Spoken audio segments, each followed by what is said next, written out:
Thank you. I want to thank the good efforts of the senators who have led the work in finding a compromise in this regard, in particular Senator Toomey and Senator Lummis, who've worked very, very hard on this issue. Bismarck said many years ago that there are two things you don't want to see being made: sausage and legislation.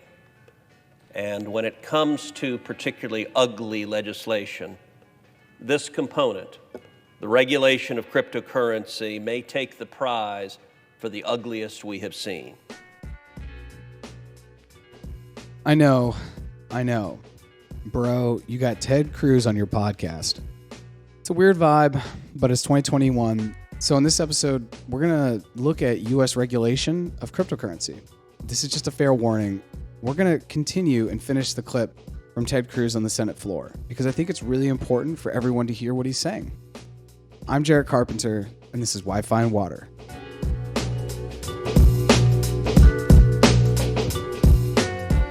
Cryptocurrency, like any community, has its own acronyms, its own slang, its own jargon. If you've ever dealt with the government or worked in government, you know it is just an alphabet soup of acronyms. So in cryptocurrency, we have something called FUD, which is fear, uncertainty, and doubt. Now, I talked a little bit about this with John Grinnell on episode 44, but essentially there are three big narratives when it comes to why people don't invest in cryptocurrency, or why they're not investing maybe more than 1% of their portfolio into cryptocurrency. And these are that basically wherever country they are is going to regulate the hell out of it and just destroy it. So for people in the US, they're like, oh, the US government isn't going to let that fly. I'm not going to get into it. The US is just one regulation away from shutting it all down. The second is that it uses a lot of energy, specifically Bitcoin, that Bitcoin mining uses a lot of energy. And the conversation normally goes like this. Well, how are you going to invest in that, bro, when Bitcoin mining uses more energy and then they insert some country off of YouTube or a tweet that they saw. And number three is that it's used for illicit activity.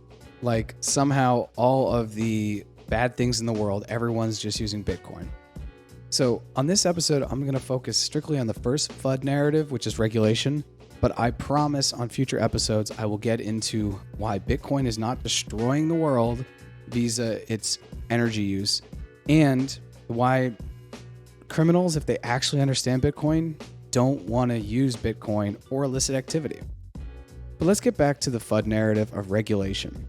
Now, when I first heard this audio clip, I really couldn't believe my ears, because I was like, this is Ted Cruz. And for a little bit more background context, in 2018, I went down to Dallas, Texas, and knocked on doors for the Beto O'Rourke Senate campaign. And this campaign was great because it was going to achieve two things. One, it was going to put someone like Beto O'Rourke on the Senate, who I just feel like aligns a lot more with where the United States is going. And it was going to get someone out of the Senate like Ted Cruz, who I think aligns a lot more with where America came from, where the United States was even 20 to 30 years ago, on a lot of different issues. But all this is to say, I was able to talk with hundreds of people, including a lot of Texas Republicans, that weren't exactly jazzed on having to vote for Ted Cruz. But that's what they were going to do, because it's tribal and, well, he was the candidate, and they would never vote for a Democrat.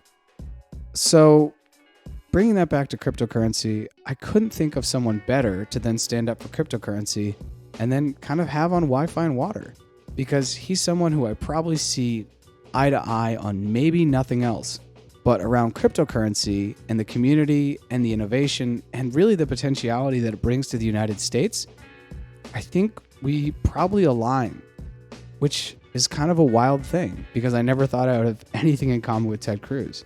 But without further ado, here's Ted finishing up the clip from the intro, talking about why we should think about how we regulate cryptocurrency. There is a new and exciting industry in the United States of cryptocurrency, whether Bitcoin or otherwise, that are generating jobs, entrepreneurs who are creating new values, new hedges against inflation, new opportunities, and it is fast-moving. It is dynamic. And this infrastructure bill, a bill being sold to the American people as let's build some roads and bridges, has one little portion in there designed to obliterate cryptocurrency. Now, I fully understand that there are some bureaucrats at the Treasury Department who have never seen anything they don't want to regulate the life out of. But if the underlying language in this so-called infrastructure bill becomes law, we will be destroying billions of dollars worth of industry in the United States. We will be destroying jobs in the United States. Many of those jobs are in my home state of Texas. And we will be sending them overseas. Listen, it isn't complicated. Cryptocurrency isn't tied to any particular piece of dirt. So the grand efforts of the United States Senate will be to say, we don't want those jobs in America. We don't want those resources in America. Go somewhere else. The ugly truth with which Bismarck understood, and which is particularly true on cryptocurrency, there aren't 5 senators in this body with any real understanding of how cryptocurrency operates. We have had no hearings on this. The Senate has had no hearings on this. The House, as far as I know, has had no hearings of this. And yet, this body is prepared to obliterate an industry willy-nilly. Or for that matter, the compromise, and listen, the compromise that was put forward would be a meaningful improvement, would do much, much less damage. But even the compromise would essentially kick the can down the road and allow bureaucrats at Treasury to do massive damage. And the bureaucrats at Treasury don't understand this any better than does the United States Senate. The right outcome, I think, is an amendment I introduced. Strike the whole damn thing. If we want to legislate on this, actually do our jobs. Be a deliberative body, hold hearings, listen to witnesses, understand the consequences, know what we're doing. That would be the reasonable, rational thing to do. Don't just put out a rule of massive taxes and regulations with no understanding of the consequences and jobs and real people that would be hurt. For whatever reason, the Senate doesn't seem to want to behave reasonably or rationally. And I think the consequences are going to be long-standing of this foolish legislation. I think Senator Toomey and Senator Lummis have worked hard on a compromise to brunt the worst aspects of this legislation. And so I hope the proposal they have put forward, or about to put forward, is adopted. But if it is not, I'm going to predict that every one of the 100 senators here is going to come to regret that this body took a part in destroying jobs and a budding industry that will provide billions of dollars of new opportunity. And if the Senate keeps on this course, we're going to send it instead overseas to our competitors. That would be a tragic mistake. It's really weird to agree with so much of what Ted Cruz has said in this audio clip. And if you'd like to hear more, just go to YouTube and type in Ted Cruz cryptocurrency, and it's like the first thing that comes up. I've only pulled about 3 minutes out of that clip, but the total is around 8 to 10 minutes. And he talks more about the implications of hastily running and creating regulation around something we don't know. And I think a really apt analogy is that cryptocurrency is currently where the internet was probably in 95 or 96 as far as its adoption and overall use around the world.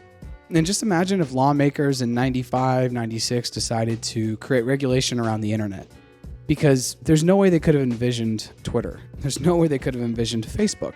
There's no way they could have envisioned Uber.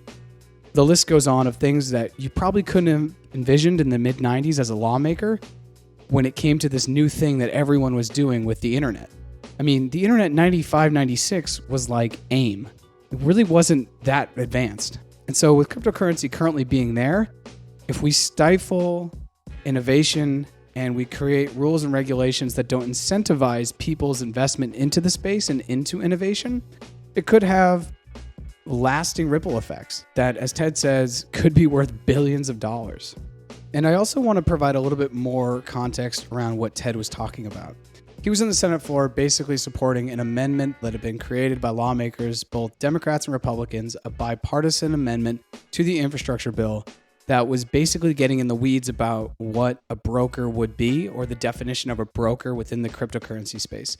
Now, you can go and read more about this, but I'll skip to the future and tell you that it needed a unanimous decision to be able to be passed. And the senator from Alabama, a Republican, basically said no. So it didn't pass. Now, I don't see this, and many people in the cryptocurrency community do not see this as a loss, because there's something so much bigger that happened here, which is that cryptocurrency has been put in the forefront of lawmakers' minds up around the future, innovation, tech, and potentially even national security, in as far as if our economy doesn't grow from this and another economy that's one of our competitors does, we would be losing out on this. And that's where he says that this would be a tragedy and a mistake. And on a final note on this specific amendment, Janet Yellen, who is the Treasury Secretary, was in total support of the amendment. Overall, U.S. lawmakers understand that they don't know what they're talking about, and therefore they're treading lightly when it comes to regulation. Just imagine once again if the U.S. had decided to overregulate the internet in the mid-90s.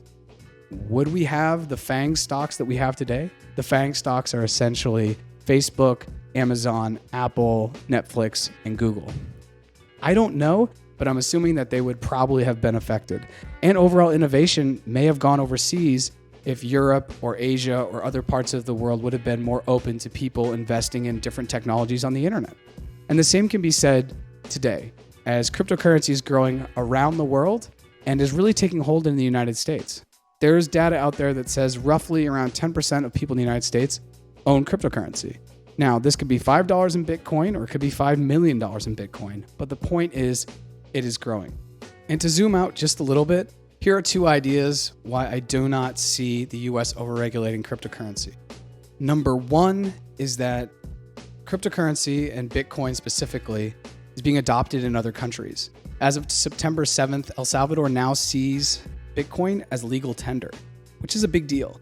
And other countries' legislative and executive bodies are already starting to look at cryptocurrency, and especially Bitcoin, as a solution and something to either hold in their treasuries or start to use as legal tender, as El Salvador is doing. And the other one is that the US and China have been in kind of a currency and economic struggle for quite some time now. Really, probably since the Cold War ended, our shift went away from Russia and started to focus more on China as far as a competitor of ideas, because that's really what international politics is. My idea is better than yours, and here's why. And so we're getting back to capitalism versus communism again. And as China has banned Bitcoin mining, a lot of that mining is coming over to the United States. And as Senator Cruz said in his talk, some of it is going to Texas, which is going to have huge revenue implications for his local state and for the country at large. And so I see the United States taking advantage of what China's choosing not to do, rather than also choosing not to do it. In the war of ideas, you have to differentiate what you're doing in the execution level from the people you're competing with when it comes to these ideas. And just like the Cold War, we're kind of back to capitalism and communism. Instead of this time, it's not with the Soviets, it's with the Chinese. So there are some ideas on why I do not think US regulators, the US government, the big bad boogeyman of the US government is going to come in, stop cryptocurrency, just abolish Bitcoin, or do something like that. I just think it's already too deep within government. And to be fair, a lot of institutions are starting to put this on their balance sheet that would totally lobby and fight back against any stifling regulation.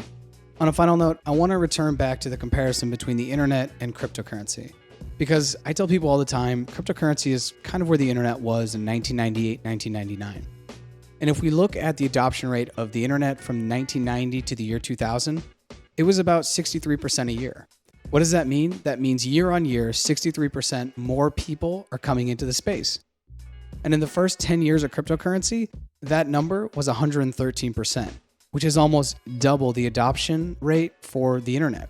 And this is not a place or a space where I think the US is just going to say we don't want to be a part of. If we take these adoption numbers that I've shared around cryptocurrency and we extrapolate them into the future, and trust me, I get it, this is hot hand theory. You can never base future potential outcomes on past events. But let's say we do and we're conservative and we look at about 100% a year instead of 113% a year, because we're being conservative. We get to around 1 billion people in the space by 2024, 2025. And by roughly 2030, we get around half the Earth's population in the cryptocurrency space, which is somewhere between 3.5 to 4.5 billion. So with this adoption rate and the potential for half the world's population to be a part of the space in one way or another by the year 2030, instead of asking, is US regulation going to stifle or kill cryptocurrency or Bitcoin? The question really needs to be, how is US regulation going to support and subsidize innovation so that way the US can continue to be an innovative society and a leader in the world?